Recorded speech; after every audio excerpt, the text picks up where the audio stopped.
Hi everyone, delonewolf here and welcome back to the Sunday Recap, my weekly vlog where I talk a bit about my last week in games. And well, for this week I only have a little bit of reporting on EVE Online to do. A pretty average week I would say, played every single day. Spent most of the week in Amar space, so doing a little bit of exploration there, mostly in the Ishtar. Tried some other ships as well, but yeah, the all-in-one Ishtar is just so good when there is hardly any competition out there. It means that I can do the data sites, the combat sites and the anomalies. I can even loot everything and salvage everything all in a single hull.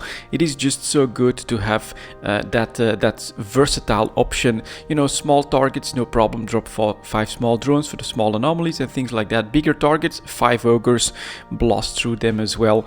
Just probably the best solo exploration ship if you want to basically clean up anything and everything that is available in high-sec. Focusing on combat itself, there are better and stronger options. In fact, the Enforcer, I took that one out as well, is really strong, starting to be comparable to the Gila now.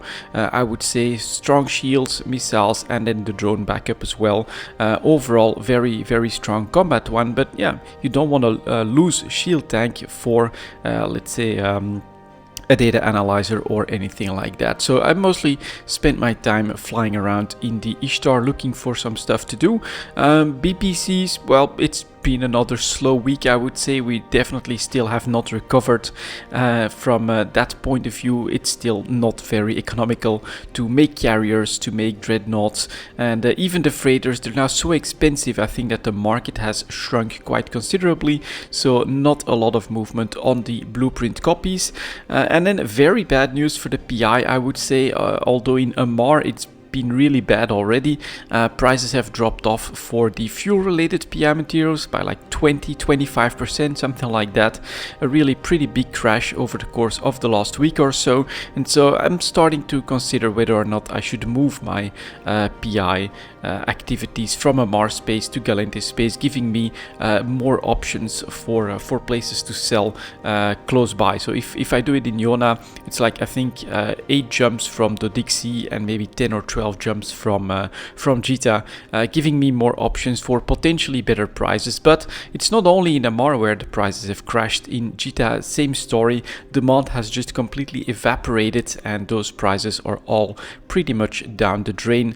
Lowest prices we've seen in a pretty long time for quite a few of these PI materials at the moment. Could be an economical option, of course, as well, if you want to buy some of them at their 1-year low points. I think we're getting very close to that for you getting that option, but overall I'm not sure if PI is where we'll see a resurgence in price, since of course it is a very passive activity and most of CCP's efforts have been around valorizing active gameplay in the game. At least that's been the most of the dominating philosophy, I would say, behind all of the changes that they've done to resources and the ISK generation, right? You have to go out there, grab a key, then risk something in nullsec, spend some time, probably fight off some other players as well to get one of those banks. Completely different from all of the passive activities such as PI.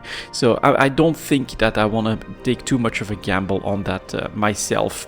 And then at the tail end, I did make my way back to Jita, just a jump clone, honestly, not really a lot of traveling there.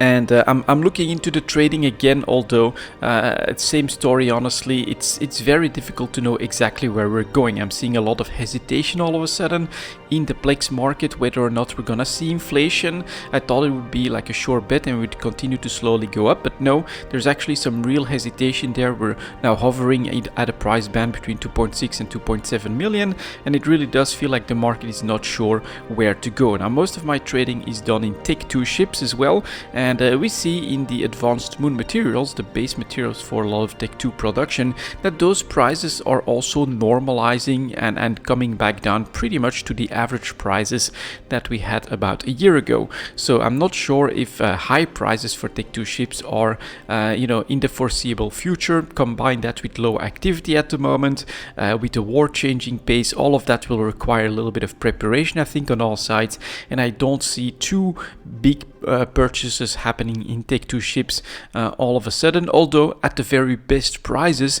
That is something that does tend to happen. I do think that all the big alliances have like some market players that just keep an eye on that stuff, and if for instance a Doctrine ship or a strong potential PvP ship really drops off towards a 1 year low point, then they'll do a very big purchase, and these are trade opportunities, but we are going down on most of them, just not anywhere near the 1 year low points yet. Pretty much 6 month low points is what I'm seeing, and so yeah, actively trading there, it does feel a little bit risky, so it's more for the longer horizon, maybe grabbing some of the really cheap Take-Two ships. That's something that I'm considering doing there, but haven't really spotted all that many great opportunities. And well, that's pretty much all I've done for the last week. Oh, except for one other thing, which is also going to be a video for next week.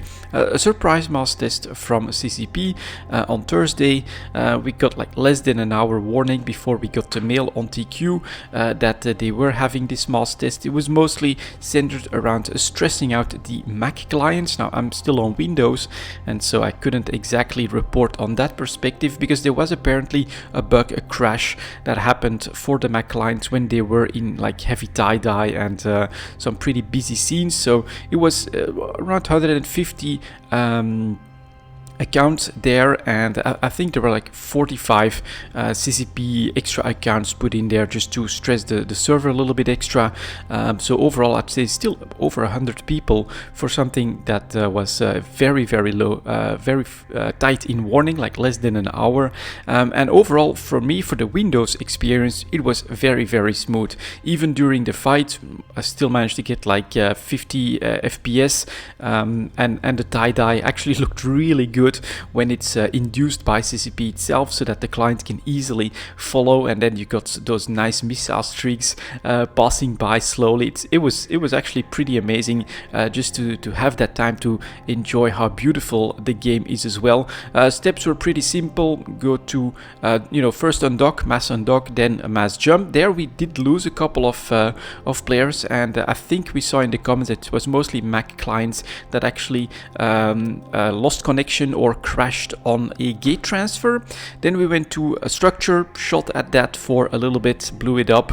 I don't think I noticed any big drops in numbers of players there. And then of course go to another gate where, interestingly enough, I do think I saw some more Mac crashes. So it was mostly on transitions to the grid, where all of a sudden you went from from your own grid, of course, while you're in warp, to a busy grid, and that's where we lost I think again a dozen players or so. And then of course we got a PvP fight, which felt like a really nice and a smooth experience. So overall, yeah, pretty interesting mass test, but for the Windows clients so far everything seemed very stable and pretty nice at this point.